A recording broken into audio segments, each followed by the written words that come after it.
শুধুমাত্র যে বন্দরে সিন্ডিকেট রয়েছে বা পলিটিক্যাল পার্টিগুলো যে এক করে বন্দরটাকে সেই মান্দাতার আমল থেকে শুরু করে ধান্দা করছে সেরকম নয়। আমরা দেখেছি এবং গতকালকে প্রচুর মেসেজ পেয়েছি, বন্দরের সাথে সাথে যত এয়ারপোর্ট রয়েছে বিশেষ করে ইন্টারন্যাশনাল এয়ারপোর্ট গুলো, এগুলো বেসরকারি কাজে দিয়ে দেওয়া দরকার।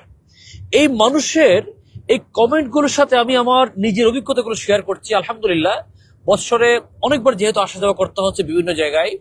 দেখুন, আপনি দুবাই থেকে ঢাকায় এসেছেন, সময় লেগেছে 5 থেকে 6 ঘন্টা। ঢাকায় আসার পরে বেল্টে গিয়ে আপনাকে আধা ঘন্টা দাঁড়িয়ে থাকতে হচ্ছে, 1 ঘন্টা দাঁড়িয়ে থাকতে হচ্ছে।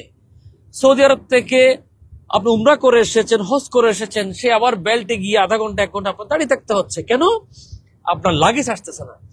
এবং অনেক ক্ষেত্রে এত করুণ অবস্থা, লাগেজটা আসলেও দেখা যাচ্ছে, আমার এক প্রবাসী ভাই সেদিন দেখাচ্ছে তার মায়ের জন্য হয়তো আগ্রহ করে 2-3 বছরের তার সেই হাট বাগে পরিশ্রম করে একটা চুড়ি কিনেছে, হয়তো বোনের জন্য একটা আংটি কিনেছে, হয়তো তার বউয়ের জন্য একটা গলার হার কিনেছে। প্রবাসী বা এয়ারপোর্টে লাগেজ খুলে দেখছে হারের প্যাকেট আছে, হার নাই। স্বর্ণের অলংকারের প্যাকেটটা রয়েছে, অলংকারটা নাই। তাহলে এই যে আপনার এয়ারপোর্টে আসার পরে এই যে লাগেজটা কে ছিল, কেন লাগেজটা হ্যান্ডলিং এর দেরি হচ্ছে? খালি যে কন্টেনার হ্যান্ডলিং নিয়ে আমরা কথা বলছি সেরকম নয়।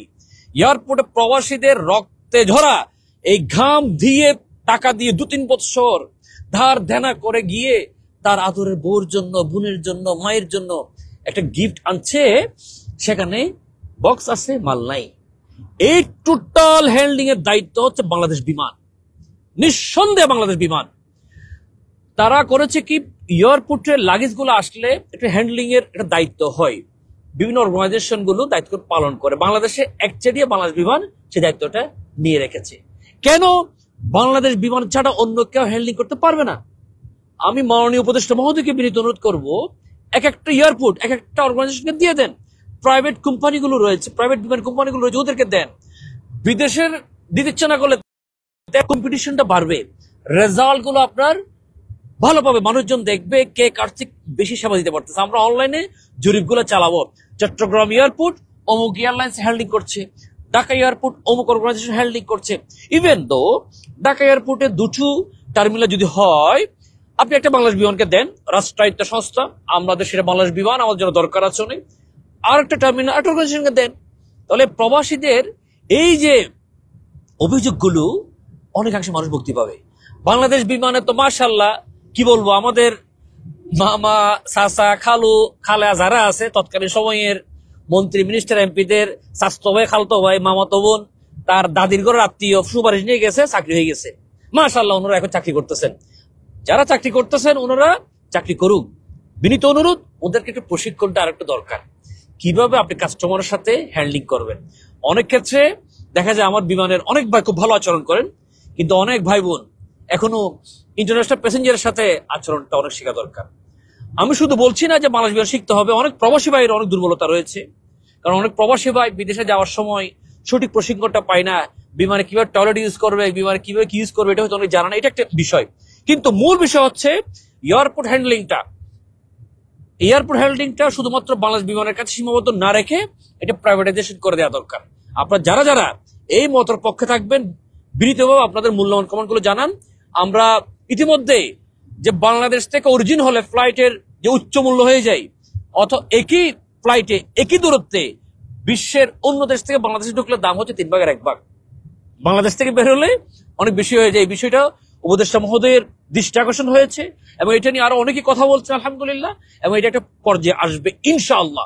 আমরা উপদেষ্টা মহোদয়কে সেদিনও অনুরোধ করেছিলাম, বাংলাদেশ বিমানের টিকিট সিন্ডিকেটের আপনি যদি দাম কমাতে না পারেন, অ্যাটলিস্ট ওই সিন্ডিকেট কাদের কারণে আপনি দামটা কমাতে পারছেন না তাদের মুখোশগুলো উন্মোচন করে দেন। বাঙালি জাতীয়দের বিরুদ্ধে ব্যবস্থা নেবে। এয়ারপোর্ট হ্যান্ডলিং যদি বাংলাদেশ বিমান একচেটিয়া গুটি কয়েক কর্মকর্তা ওদের মধ্যে সীমাবদ্ধ রেখে দেয়, ওরা যদি মনে করে বাংলাদেশ বিমানটা ওনাদের পৈতৃক সম্পত্তি, যেরকম অনেক নেতা নেত্রীও আগে মনে করেছিল, তাহলে আমরা বাংলাদেশিরা দেখিয়ে দিতে চাই এটা আপনার পৈতৃক সম্পত্তি নয়, এটা জনগণের অ্যাসেট, জনগণের কল্যাণে বিয়ে হবে। সবচেয়ে বেশি খারাপ লাগে, আমি বেল্টে দাঁড়িয়েছি মালের জন্য, লাগেজের জন্য আমার পাশে আরেকজন ফরেনার উনি দাঁড়িয়ে আছে। এই ভদ্রলোক একটু আগে অন্য একটি এয়ারপোর্ট হ্যান্ডলিং করেছে, সেখানে বিমান থেকে নামার দেরি, লাগেজ আসতে দেরি নাই, আর আমরা এখানে আসি আধা ঘন্টা দাঁড়িয়ে থাকতে। কেন রে ভাই? আপনার ফ্লাইটটা ল্যান্ড করছে, সেটা তো শিডিউল 1 ঘন্টা 2 ঘন্টা 3 ঘন্টা আপনি জানেন। ফ্লাইট কোন জায়গায় বিমানটা গিয়ে দাঁড়াবে সেটা আপনার জানা আছে। সেই জায়গায় গিয়ে লাগেজ গুলো নিয়ে আসার জন্য উপযুক্ত গাড়ি আপনারা কেন অ্যারেঞ্জমেন্ট করেন না? আপনার আধুনিক আইন কেন করছেন না?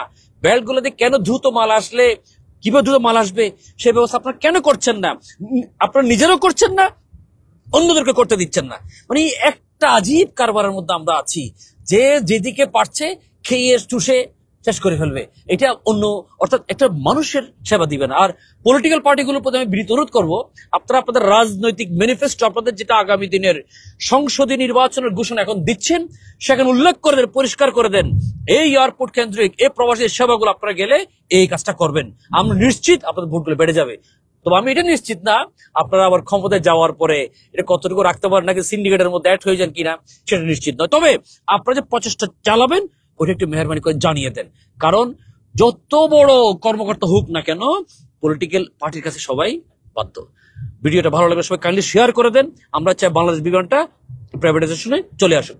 সাথে থাকার জন্য ধন্যবাদ। মিশরের রাজধানী আমরা আছি এখন কায়রোতে, এত ব্যস্ততার মধ্যে যে যাচ্ছে, মানে কোথাও যে দাঁড়িয়ে বসে কথা বলবো ওই সময়টুকু নাই। গাজার বাবুদের জন্য অনেকগুলো কাজ চলতেছে, এই দৌড়াদৌড়ির মধ্যে আছি, তাই বাধ্য হয়ে গাড়িতে লাইভ গুলো সারলাম। ধন্যবাদ সবাইকে, আসসালামু আলাইকুম।